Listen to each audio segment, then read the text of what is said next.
(26) 바람에 귀를 기울여 보신 적이 있습니까? 성경을 보다 보면 잘 아는 성경절인데도 전에는 한 번도 생각해 보지 않았던, 눈여겨보지 않았던 단어가 꽂힐 때가 있습니다. 그 꽂힌 단어가 바로 이것입니다. 출애굽기 14장 21절에 모세가 바다 위로 손을 내밀매 여호와께서 큰 동풍이 밤새도록 바닷물을 물러가게 하시니 물이 갈라져 바다가 마른 땅이 된지라. 저는 최근에 침례 공부를 시키면서 이 성경절을 읽었습니다. 너무나 자주 보았고 익숙한 성경절인데 밤새도록이라는 단어가 번쩍하고 빛나는 것이었습니다. 그리고 홍해 바다가 단번에 갈라진 것이 아니었다는 것이 생각이 들면서 성령께서 말씀의 깊은 곳으로 저를 이끌고 가는 것을 알게 되었습니다. 430년 동안 애굽에서 종살이하던 이스라엘 백성이 모세를 따라 출애굽길에 나섭니다. 애굽의 바로 왕은 놓아준 노예 60만 명이 아까웠던지 군사를 풀어 그들을 뒤쫓게 했습니다. 아마도 죽이든지 해외에 다시 데리고 오든지 하려고 군대를 보냈던 것 같습니다. 한편 이스라엘 백성은 애굽을 탈출해 빠져나오는 기쁨도 잠시 곧 첫 난관에 부딪혔습니다. 그것은 가로막힌 홍해였습니다. 게다가 뒤에는 칼과 창을 앞세운 애굽의 군대가 달려오고 있었습니다. 상황이 이렇자 이스라엘 백성은 애굽에서 나온 후 처음으로 원망의 소리를 내뱉었습니다. 애굽에서 죽는 것이 차라리 낫겠다고 하나님을 원망하는 그들에게 모세는 너희는 두려워하지 말고 가만히 서서 여호와께서 오늘 너희를 위하여 행하시는 구원을 보라. 여호와께서 너희를 위하여 싸우시리니 너희는 가만히 있을지니라고 하였습니다. 그리고 나서 모세는 하나님의 명령대로 손을 내밀어 홍해를 갈랐습니다. 홍해가 갈라지는 이적은 모세의 지팡이 힘에 의해서가 아니라 바람에 의한 것이었습니다. 모세가 지팡이를 든 손을 바다 위로 내밀었을 때 홍해가 갈라진 것이 아닙니다. 홍해를 갈라지게 한 힘은 바로 하나님의 바람이었음을 주의 깊게 봐야 합니다. 그리고 21절에서 큰 동풍이 밤새도록 불어 바닷물을 물러서게 된 것을 알 수 있습니다. 보통 우리는 대체로 홍해가 갈라지는 큰 이적이 모세의 손끝에 의해 단번에 이루어졌다고 생각합니다. 그러나 하나님은 이 놀라운 일이 일어나기까지 밤새 부는 동풍을 동원하였습니다. 저는 여기서 이 말씀을 신학적으로만 해석했습니다.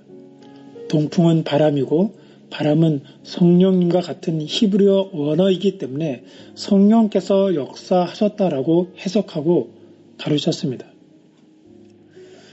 이런 신학적인 해석 전에 20세기에 살고 있는 내가 책상에 앉아 이 말씀을 해석하기 전에 실제로 이스라엘 백성들에게는 큰 동풍이란 단지 자연적이고 일상적인 형상이었습니다.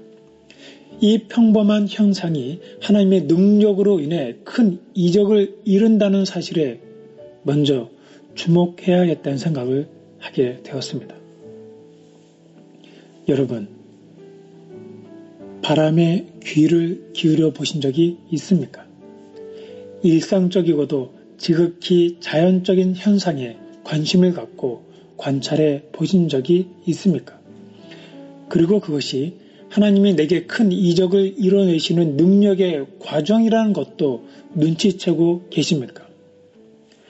모세의 지팡이보다 큰 동풍에 하나님의 힘이 실려 있듯이 우리는 순간적이고 초자연적인 하나님의 음성을 찾기보다 일상적이고 자연적 현상에서 이적을 행하시는 하나님의 능력을 발견할 수 있어야 된다는 생각을 하게 되었습니다.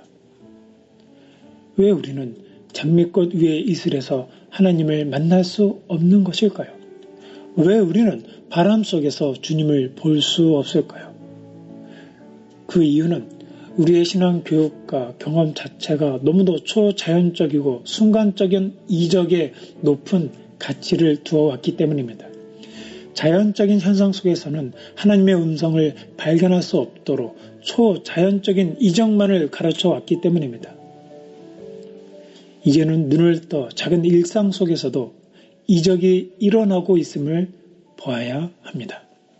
모세가 손을 내밀자 하나님이 큰 동풍을 동원시켜 순식간에 바다가 갈라지게 하신 것이 아니라 그 바람이 밤새 일어, 즉 많은 시간이 흘러서야 바다가 갈라지게 되었다는 사실입니다. 이것은 하나님이 이적을 이루시기까지 어느 정도 일상적인 시간을 두신다는 것을 의미합니다. 문득 우리에게 이런 경험이 너무 많았다는 것을 알게 되었습니다. 손을 내밀어 놓고 밤새 바람만 맞고 서 있는 모세처럼 우리의 기도는 늘 불안했습니다. 하나님은 왜 이루어 주시지 않고 바람만 불게 하시는 겁니까? 내가 원하는 것은 바람이 부는 게 아니라 바다가 갈라지는 것이란 말입니다. 그러나 이런 더딤의 현상 속에서도 낙심하거나 잊지 말아야 할 것이 하나 있습니다. 그것은 하나님의 눈은 언제나 우리를 향해 있고 하나님은 우리의 기도를 들으시고 기적을 이루실 준비를 착실히 하고 계시다는 사실입니다. 즉 시간이 더딘 것 같고 당장 이루어지지 않을 것 같아도 하나님은 우리의 기도를 들으시고 계속해서 동풍이 불도록 일하고 계십니다. 하나님은 바람 속에서 이적이 일어나듯이 일생생활을 통해 평범한 것 같은 하루하루를 통해 우리에게 다가오십니다. 하나님은 매일매일의 삶 속에서 우리에게 말씀하시며 우리의 기도를 들으시고 우리의 그 기도를 이루시기 위해 우리의 환경을 천천히 바꿔놓고 계십니다. 어쩌면 지금 우리의 현재는 바람이 밤새 부는 바람과 밤과 같습니다. 하나님을 의심하기도 했다가 하나님을 향한 신뢰가 회복되기도 했다가 또 불안에 떨기도 하는 그런 갈팡질팡하는 생활인지도 모릅니다. 그러나 분명 알아야 할 것이 있습니다. 그것은 하나님이 오늘도 나의 일상생활을 통해 말씀하시고 또 기적을 이루고 계신다는 것입니다. 그리고 가장 적절하고 가장 필요한 시기에 우리가 깜짝 놀랄 만큼 모든 것을 바꿔 놓으십니다.